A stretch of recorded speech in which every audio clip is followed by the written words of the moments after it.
Hello guys, നമ്മുടെ ഇന്നത്തെ ഒരു രാവിലത്തെ ഡേ എങ്ങനെയാണെന്നാണ് ഇന്നത്തെ വീഡിയോയിൽ. അതായത് നമ്മുടെ ചെടികളെയൊക്കെ നോക്കി വളർന്നോ കിളിച്ചോ എല്ലാം നോക്കുകയാണ് കേട്ടോ. പൂവൊക്കെ ഇട്ടോ കാണുമ്പോൾ തന്നെ നമുക്കൊരു സന്തോഷമാണ്. പിന്നെ നമ്മുടെ ബ്രേക്ക്ഫാസ്റ്റ് എന്ന് പറയുമ്പം അപ്പം ഉള്ളിക്കറിയാണ്. അതിനായിട്ട് നമ്മൾ തന്നെ ചായ ഉണ്ടാക്കിയായിരുന്നു. ചായ കുറച്ച് ഉണ്ടാക്കിയിട്ടുള്ളായിരുന്നു. അത് ആർക്കും കൊടുത്തിട്ടൊന്നുമില്ല, എല്ലാവരും എണ്ണിക്കുന്നതേ ഉള്ളായിരുന്നു. ഞാൻ കുടിക്കത്തില്ല കേട്ടോ. പിന്നെ നമ്മൾ ഉള്ളി അങ്ങോട്ട് അരിഞ്ഞ് എണ്ണ ഒഴിച്ച് അങ്ങോട്ട് വഴട്ടാൻ തുടങ്ങി. നല്ല വഴട്ടി ബ്രൗൺ കളറായപ്പോഴത്തേക്ക് നമ്മൾ മസാലാസൊക്കെ മാറ്റി വെച്ചത് മഞ്ഞൾപ്പൊടി, മല്ലിപ്പൊടി എല്ലാം നമ്മളിട്ട് നല്ലപോലെ ഇളക്കി. അതിനൊപ്പം തന്നെ നമ്മൾ കുറച്ച് ഉപ്പും ഇട്ടായിരുന്നു കേട്ടോ.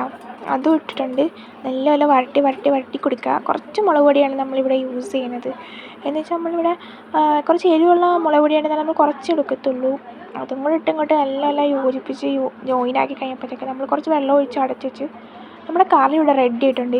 ഇനി അടുത്ത് നമ്മൾ അപ്പം ഉണ്ടാക്കുന്ന പരിപാടിയിലേക്ക് കടക്കുകയാണ് ഗൈസ്. അപ്പോൾ എന്ന് പറയുമ്പോൾ ഈ മാവെന്ന് പറയുമ്പോൾ ഇന്നലത്തെ മാവാണ് കേട്ടോ. അധികം തന്നെ കുറച്ച് പേരുള്ളതുകൊണ്ട് ഇത് മതി. രാവിലെ തന്നെ ആരും ഇങ്ങനെ കഴിക്കത്തൊന്നുമില്ല. അപ്പോൾ നമ്മളത് ഉണ്ടാക്കി കഴിഞ്ഞിട്ട് അടച്ച് വെച്ച് അപ്പം റെഡി ആയിട്ടുണ്ട്. അപ്പം ബ്രേക്ക്ഫാസ്റ്റ് ആയിരുന്നു ഇന്നത്തെ രാവിലെ നമ്മുടെ ഇങ്ങനെയാണ്. ആരെങ്കിലും ഇഷ്ടപ്പെട്ടെങ്കിൽ ലൈക്ക് ചെയ്യുക, ഷെയർ, സബ്സ്ക്രൈബ്. അടുത്തൊരു കാണുമ്പോഴേക്കും എല്ലാവർക്കും bye. Thank you for watching.